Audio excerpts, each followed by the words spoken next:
الحمد للہ نحمده ونصلی علی رسولہ الکریم۔ ایک اور گناہ اور جرم جسے معاشرے میں گناہ نہیں سمجھا جاتا وہ ہے حسد کرنا، جیلسی جسے کہتے ہیں۔ حسد کا مطلب ہے کسی کے پاس کوئی نعمت ہے تو اسے دیکھ کر آپ خوش ہونے کے بجائے جلنا شروع کر دیں، اور آپ کے دل میں یہ تمنا پیدا ہو جائے کہ کاش اس سے یہ نعمت چھن جائے، نہ رہے اس کے پاس۔ یہ چیز بھی ہمارے معاشرے میں عام ہے۔ کسی بھائی کے پاس پیسہ آ جائے گا، دوست کے پاس پیسہ آ گیا تو غریب دوست اسے دیکھ کے جلنا شروع کر دیتا ہے۔ کسی کے نمبر اچھے آ گئے امتحان میں، آپ کے کسی کلاس فیلو کے، تو دل میں آپ کے جلن سی ہونا شروع ہو جاتی ہے۔ دو بھائی اکٹھے رہتے ہیں، دوسرے کی بعد میں شادی ہوئی، گھر میں ایک اور بھابھی آ گئی تو پہلی والی بھابھی اس سے جلنا شروع کر دے گی کہ بھئی اس گھر میں ایک اور کیوں۔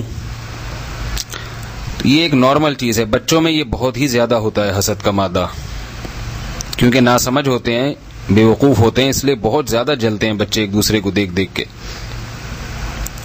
اس سے یہ پتا چلا کہ یہ جلنا کڑنا کسی کی نعمت پر یہ بچکانہ حرکت ہے، بچوں میں یہ زیادہ ہوتی ہے۔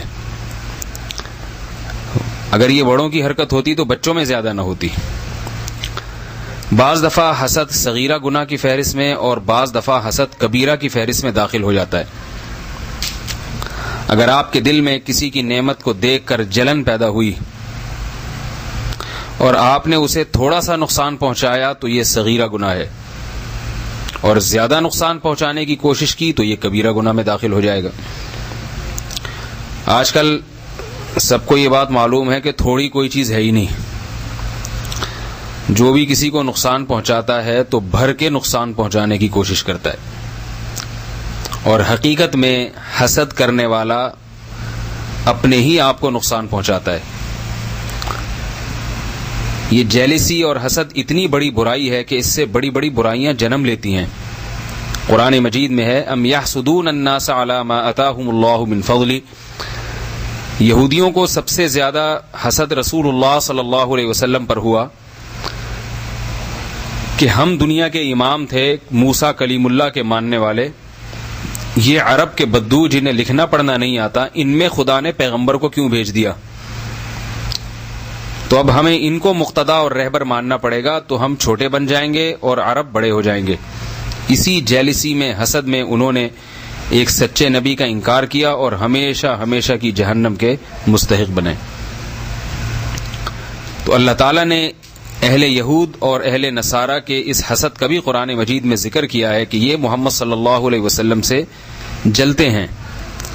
ہاں، بہت سے ان میں ایمان بھی لائے اور بہت سے جیلسی کی وجہ سے انکار کر بیٹھے۔ تو اب سوچ لینا چاہیے کہ حسد کتنی بڑی آفت ہے کہ جس سے انسان بسا اوقات ایمان کی نعمت سے محروم ہو جاتا ہے، پیغمبروں تک کا انکار کر دیتا ہے۔ یہ اتنی بڑی برائی ہے کہ قرآن مجید میں باقاعدہ ایک سورت نازل ہوئی حاسدوں کے شر سے بچنے کے لیے۔ قل اعوذ برب الفلق من شر ما خلق ومن شر غاسق اذا وقب ومن شر النفاثات فی العقد ومن شر حاسد اذا حسد۔ فرمایا نبی آپ اللہ سے پناہ مانگیے حاسد کے شر سے جب وہ حسد کرنے لگے۔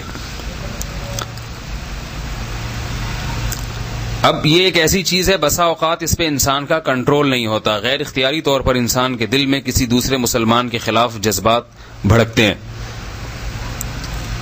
اس لیے علماء نے لکھا ہے کہ اگر کسی کو نہ چاہتے ہوئے بھی دل میں حسد پیدا ہو گیا، وہ اس کو افسوس ہو رہا ہے، وہ پریشان ہے کہ میرے دل میں حسد کیوں ہے، لیکن پھر بھی ہو رہا ہے، تو انشاءاللہ وہ گناہگار نہیں ہوگا، کیونکہ غیر اختیاری چیز ہے۔ بس وہ اس کے تقاضوں پر عمل نہ کرے، یعنی جس سے حسد ہو رہا ہے اس کو نقصان پہنچانے کی کوشش نہ کرے اور اپنے علاج کی فکر میں لگ جائے۔ اب اگر آپ کو کسی کی نعمت دیکھ کر آپ کے دل میں جلن ہوئی تو اب آپ نے کچھ کام کرنے ہیں جو شریعت کا حکم ہے۔ پہلا کام یہ سوچنا ہے کہ بھائی تقدیر میں جو چیز لکھی ہے وہ ٹل نہیں سکتی۔ اگر اللہ نے آپ کے کسی بھائی کو، کسی بہن کو زیادہ نعمت دے دی تو یہ اس کی تقدیر کا حصہ تھی اور یہ چیز اس کو مل کر رہنی تھی. تو جو چیز جس کو لازمی ملنی ہے اس پہ انسان افسوس کیوں کرے؟ خوش نہیں ہو سکتے تو کم از کم افسوس تو نہ کریں. اور آپ کو وہی ملے گا جو آپ کی تقدیر میں لکھا ہوا ہے. اور اصل آخرت ہے، آخرت کی طرف توجہ دے انسان، وہاں انشاءاللہ ظلم زیادتی کسی کے ساتھ نہیں ہوگی. دوسری چیز، جس کے لیے دل میں حسد پیدا ہوا اس کے لیے دعا مانگی جائے کہ اے اللہ تو اس کو اس نعمت میں مزید ترقی دے دے. یہ کام تو بڑا مشکل ہے، دل تو چاہ رہا ہوگا کہ اس کو کچل دیں، گردن دبا دیں، اس کی بد دعائیں دے دے کے مار دیں اس کو. لیکن ایسے موقع پہ یہ سوچنا چاہیے کہ ایک مشہور مثل ہے کہ اگر کوؤں کی بد دعائیں سے بیل مرتے تو کوئی بھی بیل زندہ نہ رہتا دنیا میں.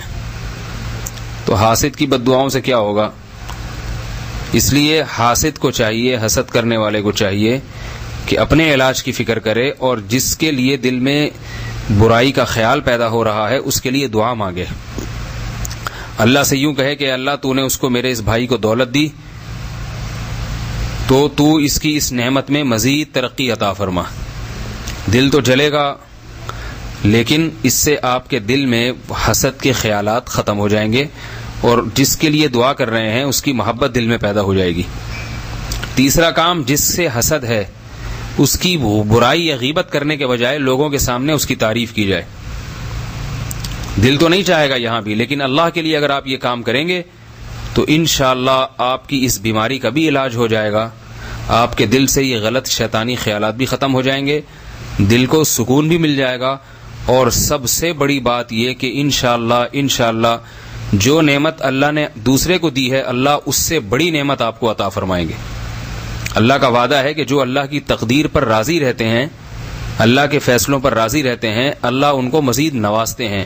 لئن شکرتم لازیدنکم، اگر تم شکر کرو گے، میری تقدیر پر راضی رہو گے تو میں مزید تمہیں عطا کروں گا. تو یہ وہ کام ہیں جو کرنے چاہیے. ہمارے ہاں ایسا نہیں ہوتا. دل میں جب کسی کے بارے میں غلط خیالات آئے تو فوراً اس کی غیبتیں شروع کر دیتے ہیں، اس کو ذلیل کرنا، اس کو بدنام کرنا کہ کہیں اس کی عزت نہ ہو جائے. اور یہ سارا تقدیر پر راضی نہ رہنے کا نتیجہ ہے. انسان تقدیر پر راضی ہو کہ بھائی جو جس کو ملنا ہے اللہ نے دینا ہے تو اس کو دے دے. اب بار بار یہ یہودی کہتے تھے کہ ہمیں نبوت نہیں ملی، محمد صلی اللہ علیہ وسلم کو کیوں مل گئی؟ تو اللہ نے اس کا جواب قرآن مجید میں دیا، اہم یقسمون رحمت ربک، کیا اللہ کی رحمت تقسیم کرنے کی ٹھیکیداری تمہارے پاس ہے؟ کیا ذمہ دار تم ہو؟ تو اللہ کی دین ہے، جس کو چاہے دے دے. پھر اللہ نے قرآن میں فرمایا کہ ہم دولت جس کو چاہتے دیتے ہیں. تمہاری مرضی سے دولت تقسیم نہیں ہوتی تو نبوت کیسے تقسیم ہو سکتی ہے؟ تو حالانکہ دولت تو نبوت کی نسبت بہت ہی کم درجے کی چیز ہے. تو تقدیر پر اگر انسان راضی رہے کہ جو میری قسمت کا ہے مجھے ملے گا، جو اس کی قسمت کا ہے اسے ملے گا، تو پھر یہ فاسد خیالات انسان کے دل میں پیدا نہیں ہوتے. رسول اللہ صلی اللہ علیہ وسلم نے فرمایا، حدیث میں آتا ہے کہ لا تحاسدوا ولا تباغضوا، اے مسلمانوں ایک دوسرے سے حسد نہ کرو، بغض نہ رکھو. وکونوا عباد اللہ اخوانا، بھائی بھائی بن کے رہو، دوسرے کی خوشیوں پہ خوش ہوا کرو، پریشان نہ ہوا کرو. کتنی پیاری تعلیمات ہیں. اللہ ہم سب کو ایسا ہی صاف دل عطا فرمائے. اور ایک روایت میں آتا ہے کہ حسد نیکیوں کو ایسے کھا جاتا ہے جیسے آگ لکڑی کو کھا جاتی. پہلے ہی ہمارے اعمال میں نیکیاں کم ہیں، اوپر سے دوسروں سے جل جل کے کڑ کڑ کے اپنی نیکیاں اور برباد کریں تو یہ تو بڑے گھاٹے کا سودا ہوگا.